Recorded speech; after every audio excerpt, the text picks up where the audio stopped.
आप सभी को चैत्र नवरात्रि के तीसरे दिन की हार्दिक शुभकामनाएं।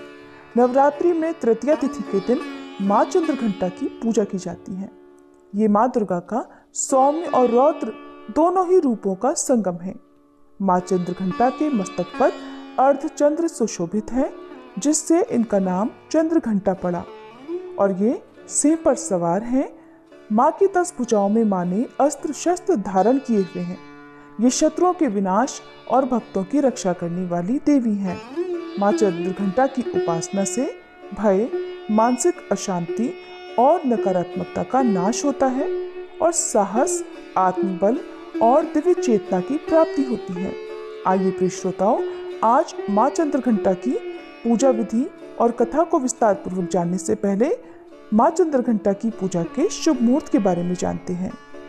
नवरात्रि में तीसरे दिन माँ चंद्रघंटा की पूजा तृतीया तिथि के अनुसार की जाती है और इस बार तृतीया तिथि 31 मार्च दिन सोमवार को पड़ रही है। इसी दिन द्वितीया तिथि भी है।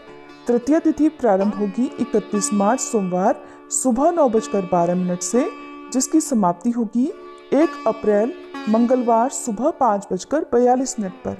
तो इस बार 31 मार्च सोमवार को माँ चंद्रघंटा और माँ ब्रह्मचारिणी 2 देवियों की पूजा एक साथ की जाएगी।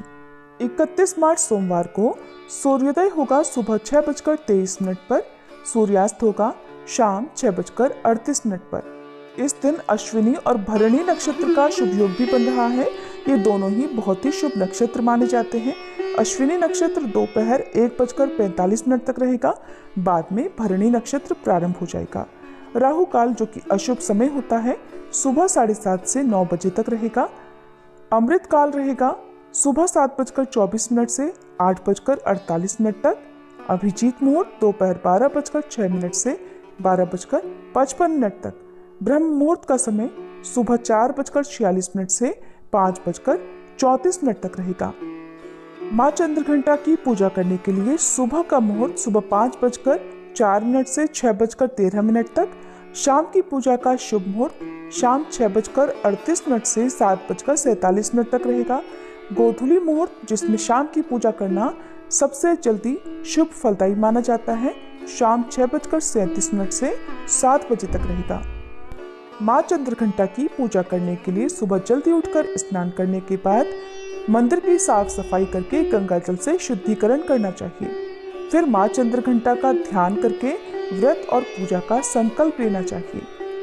माँ चंद्रघंटा को लाल, सुनहरा और पीला रंग अत्यंत प्रिय है। माँ का प्रिय भोग दूध, खीर और शहद है। तो माता के प्रिय रंगों का पूजन सामग्री में अधिक से अधिक प्रयोग करें और इसी तरह के वस्त्र धारण करके आपको माँ की पूजा भी करनी चाहिए। सबसे पहले शुद्ध घी और कपूर का दीपक जलाएं, फिर पीले और सफेद फूलों की माला माँ को अर्पित करें, या जो भी मौसमी फूल आपको मिल जाए वो आप माँ को समर्पित कर सकते हैं। ओम ह्रीं चंद्रघंटाय स्वाहा मंत्र का 21 बार जाप करें। माँ के मंत्रों का जाप करने के साथ ही स्तुति पाठ करें, और अगर आपके पास रुद्राक्ष की माला है तो आप हर दिन नियम से नवरात्रि के दिनों में एक माला जाप भी माँ के बीज मंत्र के साथ कर सकते हैं। माँ चंद्रघंटा का ध्यान करके आपको रुद्राक्ष की माला से जप करना चाहिए। माँ चंद्रघंटा अपने सभी भक्तों के भय को दूर करने वाली है। घर से नकारात्मक ऊर्जा को दूर करने और भय से रक्षा करने के लिए मंदिर में पूजा करने के साथ साथ घर में कपूर और लौंग का धुआं करें और माँ चंद्रघंटा का ध्यान करें। फिर श्री दुर्गा सप्तशती के तीसरे दिन के अध्यायों का पाठ या श्रवण करें, कथा का पाठ करें और सबसे अंत में कपूर जलाकर आरती करें। माँ चंद्रघंटा का पूजन मंत्र है ओम देवी चंद्रघंटाय नमः। प्रार्थना पिंडज प्रवरारूढ़ा चंडकोपास्त्र कैर्युता प्रसादम तनुते मह्यम चंद्रघंटेति विश्रुता। स्तुति या देवी सर्वभूतेषु माँ चंद्रघंटा रूपेण संस्थिता नमस्तस्यै नमस्तस्यै नमस्तस्यै नमो नमः।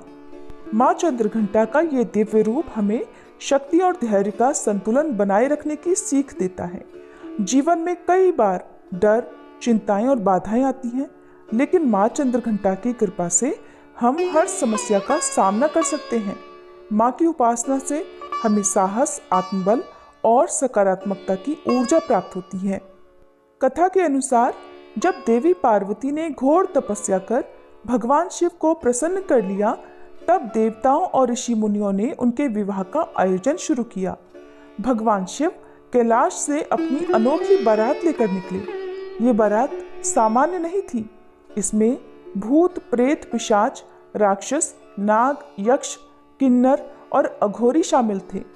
भगवान शिव के शरीर पर भस्म लगी हुई थी, बाल जटाओं में बिखरे थे और गले में नाग लटक रहे थे।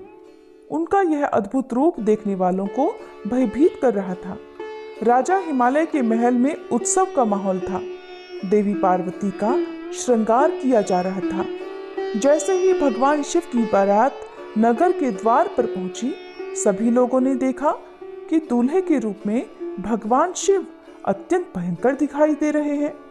तब राजा हिमालय और रानी मैना देवी भगवान शिव को देखने पहुंचे। देखकर वे आश्चर्यचकित रह गए। भगवान शिव का ये रौद्र रूप उन्हें स्वीकार नहीं था। मैना देवी अचेत होकर गिर पड़ी और विलाप करने लगी, हे देव, ये क्या हुआ? हमने अपनी पुत्री का विवाह एक भस्मधारी अघोरी से करने का निश्चय कर लिया। राजा हिमालय भी असमंजस में पड़ गए। उन्होंने भगवान शिव से प्रार्थना की कि वे अपने इस स्वरूप को त्याग कर विवाह योग्य दिव्य स्वरूप में आए, लेकिन भगवान शिव ने कोई उत्तर नहीं दिया। फिर ये देखकर देवी पार्वती ने तुरंत ध्यान लगाया और अपने चंद्रघंटा स्वरूप को प्रकट किया। उनके मस्तक पर अर्धचंद्र दमक रहा था। उनकी आंखों में दिव्य प्रकाश था और वे अपने 10 हाथों में अस्त्र शस्त्र धारण किए सिंह पर सवार थीं। उनकी शक्ति और तेजस्विता से पूरा वातावरण गूंज उठा। उनके शरीर से अद्भुत प्रकाश निकलने लगा, जिससे देवताओं और ऋषियों को भी उनकी महिमा का दर्शन हुआ। माँ चंद्रघंटा ने अपने तेज से पूरी बारात को भी प्रकाशित कर दिया।